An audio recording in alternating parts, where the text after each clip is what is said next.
Audio 3 पुस्तक मस्तिष्क प्रत्यक्ष कल्पवृक्ष। लेखक वेदमूर्ति तपोनिष्ठ पंडित श्री राम शर्मा आचार्य जी। शीर्षक विस्मय विमुक्तकारी मस्तिष्क संस्थान। जीवित रहने के लिए आवश्यक क्रियाकलापों का प्रत्यक्ष संचालन यूं विभिन्न अंग प्रत्यंगों द्वारा होता है, पर उसका मूलभूत आधार मस्तिष्क की संचार प्रणाली है। अचेतन द्वारा शरीर की स्वसंचालित प्रणाली की साज संभाल रखी जाती है और चेतन द्वारा मन, बुद्धि, चित्त, अहंकार के अंतःकरण चतुष्टय का संचालन होता है। मस्तिष्क की स्थिति के अनुरूप व्यक्तित्व का निर्माण होता है और प्रगति का पथ प्रशस्त होता है। सोचने की विशेषता ने ही मनुष्य को क्रमशः समुन्नत करते हुए इस स्थिति तक पहुंचाया है जहां वह आज है। विज्ञान, शिल्प, दर्शन, अध्यात्म, कला, शिक्षा, चिकित्सा आदि ज्ञान की अगणित धाराएं ही वे विभूतियां हैं जिनका संग्रह करके मनुष्य सामान्य न रहकर असामान्य बनता है। अन्य प्राणियों की तुलना में मनुष्य जितना विकसित एवं साधन संपन्न दिखता है, उसे मस्तिष्कीय विकास का चमत्कार प्रतिफल ही कहना चाहिए। मानवीय चेतना की रहस्यमय परतें यदि समझी जा सकें और समुन्नत की जा सकें तो निश्चय ही उसे अत्यंत उत्कृष्ट कोटि की जीवन सफलता कहा जाएगा। भौतिक विज्ञान स्थूल जगत में बिखरी हुई शक्ति को देखकर चकित है और उसमें से बहुत कुछ कर्तलगत करने के लिए लालायित है। सामान्य के भीतर जो असामान्य छिपा पड़ा है उसे अब अधिक अच्छी तरह समझा जाने लगा है। उदाहरण के लिए सूर्य को ही लें। वह गर्मी और रोशनी देने वाला, रोज उगने और डूबने वाला छोटा सा अग्निपिंड मात्र है, पर गंभीरता पूर्वक पता लगाने से शक्ति का असीम भांडागार सिद्ध होता है। सूर्य के मध्य भाग में 5 करोड़ डिग्री सेंटीग्रेड गर्मी भरी पड़ी है। इस महाशक्ति का 2 लाखवां हिस्सा ही वह प्रकृति के विकास, विनाश और संतुलन में काम लेता है। शेष भांडागार शायद इसीलिए सुरक्षित है कि कोई उपयुक्त पात्र आए और किसी ईश्वरीय प्रयोजन की पूर्ति के लिए शक्ति की आवश्यकता अनुभव करे तो उसे इतनी शक्ति दी जा सके जिससे वह कैसे भी ध्वंस या निर्माणकारी कार्यक्रम सुविधे से चला सके। इस शक्ति भंडार की तुलना में मानव उपार्जित समस्त साधन इतने स्वल्प हैं जितना कि समुद्र की तुलना में एक बूंद। सूर्य की शक्ति को यदि प्रयोग में लाया जाना संभव हो सके तो मनुष्य सर्वशक्तिमान का पद पा सकता है। मनुष्य का अपना शरीर भी कुछ कम विचित्र विलक्षण नहीं है। शरीर शास्त्रियों का मत है कि कोश स्थित गुण सूत्र अर्थात क्रोमोसोम और संस्कार सूत्र अर्थात जीन्स में वह सब की सब शारीरिक और मानसिक लक्षण और विशेषताएं विद्यमान रहती हैं जो आगे चलकर मनुष्य शरीर में परिपक्व होने वाली होती हैं। बच्चे की आकृति प्रकृति का सारा ढांचा इन नगण्य से घटकों में छिपा है। यह आश्चर्य की बात है, पर अनेक प्रमाण अब इन तथ्यों की निरंतर पुष्टि कर रहे हैं। समीपवर्ती विचित्रताओं में सबसे बड़ा है मस्तिष्क की टोकरी में रखा हुआ सूक्ष्म शक्तियों और दिव्य क्षमताओं का भांडागार। पर कठिनाई यह है कि जिस प्रकार अपनी आंखों से अपनी आंखों को देख सकना कठिन है और अपने ही रक्त में चल रही हलचलों को जान पाना दुरूह है, उसी प्रकार मस्तिष्क को समझना तो कठिन है ही, उससे भी कठिन यह है कि मानसिक चेतना पर नियंत्रण कैसे किया जाए। यदि वैसा संभव हो सके तो शक्ति का लगभग इतना ही बड़ा स्रोत हाथ लग सकता है जितना कि बाह्य जगत के दृश्यमान सूर्य में सन्निहित है। अधिक से अधिक 3 पौंड भार की खोपड़ी में वैज्ञानिकों की जांच के अनुसार लगभग 14 अरब 5 लाख ज्ञान तंतु बैठे हुए हैं। सरकारी कार्यालयों में काम करने वाले क्लर्कों, कर्मचारियों, पदाधिकारियों की तरह ये ज्ञान तंतु ही संपूर्ण शरीर समाज का रिकॉर्ड लेखा जोखा रखते हैं और एक शुभ चिंतक अभिभावक की भांति शरीर के समस्त अंग प्रत्यंगों की सुरक्षा और भरण पोषण का ध्यान रखते हैं। मस्तिष्क से विलक्षण मशीन और रहस्यपूर्ण प्रयोगशाला इस संसार में दूसरी नहीं। संभवतः भगवान ने जितना जटिल संसार बनाया है, मस्तिष्क को भी उतना ही जटिल बनाकर वह मनुष्य रूप में इस तरह प्रकट हो गया जिस प्रकार विचित्र दृश्य वाले विराट जगत में वह विभिन्न क्रियाएं किया करता है। भौतिक दृष्टि से अब तक मस्तिष्क के संबंध में प्राप्त कुल में से 17% जानकारी में से अगले भाग फोर ब्रेन के संबंध में तो अब तक कुल 3% जानकारी प्राप्त की जा सकी है। शेष 97% भाग अभी अविज्ञात ही है।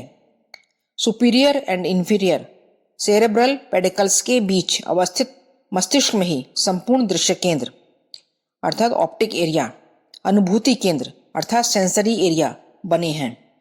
मस्तिष्क से निकलने वाली सभी नसों के नाभिक न्यूक्लियाई यहीं पर हैं।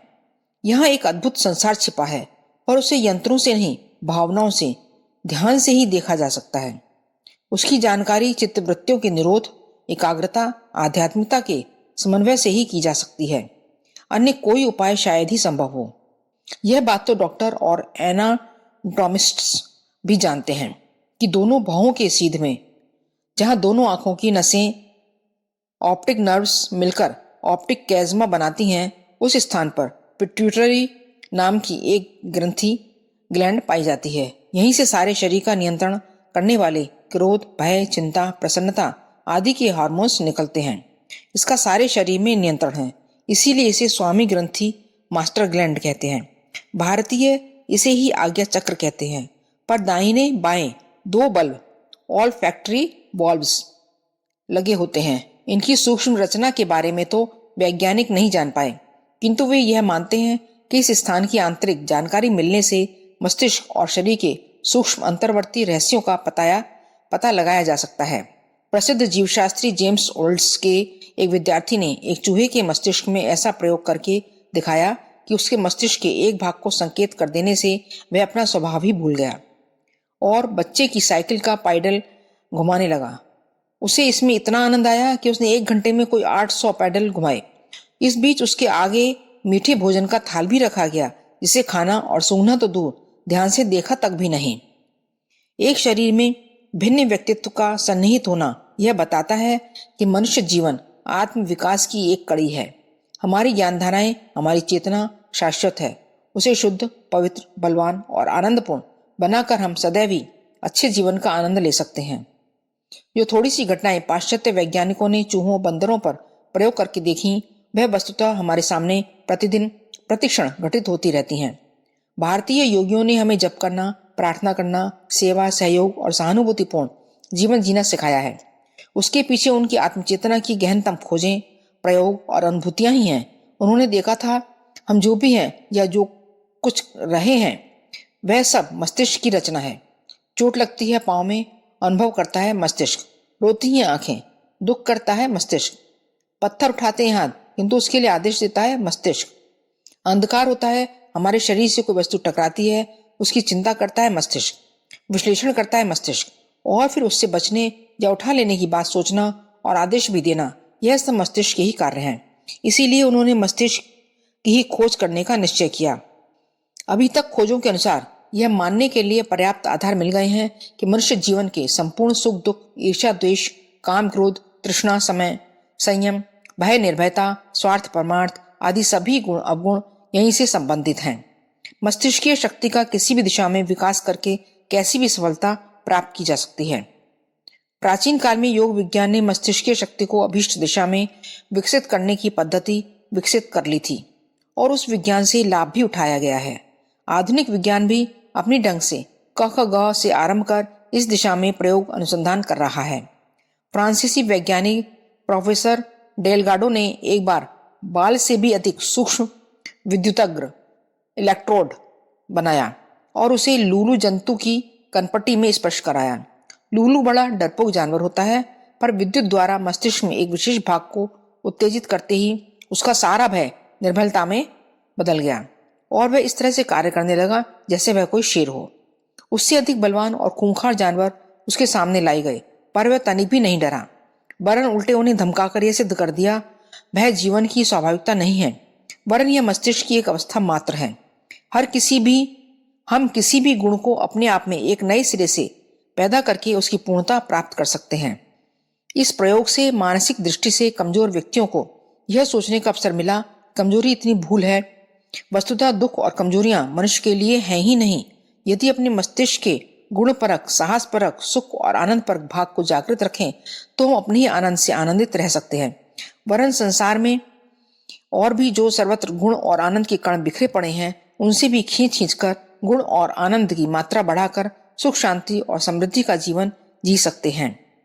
भय, बुराई और निराशाएं यदि अपने ही अंदर से उत्तेजित हो रही हों तो प्राकृतिक नियम के अनुसार और भी सब जगह से दुख ही दुख दौड़ता चला आएगा और जीवन में जो थोड़ी सी शांति और प्रसन्नता थी उसे भी नष्ट कर डालेगा। प्रसिद्ध रूसी वैज्ञानिक प्रोफेसर एनोरवीर ने कई प्रयोग करके यह दिखाया कि दुख या सुख मस्तिष्क से स्रावित होकर रक्त में मिल जाने वाले 2 विभिन्न प्रकार के रस हैं और यह मनुष्य की इच्छा, स्वभाव और अभ्यास पर निर्भर है कि वह अपने मस्तिष्क के किस स्रोत का स्राव करता है। उन्होंने बताया कि मस्तिष्क के अत्यंत गहराई में ऐसी सूक्ष्म संस्थान हैं जिनका संबंध मस्तिष्क और रीढ़ की हड्डी को जोड़ने वाले रेटिकुलर फॉर्मेशन से है। यहीं से कुछ ग्रंथियों का स्राव होता रहता है। कुछ ग्रंथियों से अच्छे मधुर रस का स्राव होता है, जिससे प्रसन्नता, प्रफुल्लता, मुस्कान, हंसी, मृदुलता, शिष्टता, सौम्यता आदि गुण फूटते रहते हैं और अच्छा सा लगता है। और दूसरे प्रकार के रस में बुराई के अंश जुड़े रहते हैं। उससे मनुष्य चिंतित, दुखी, निराश और उद्विग्न बना रहता है।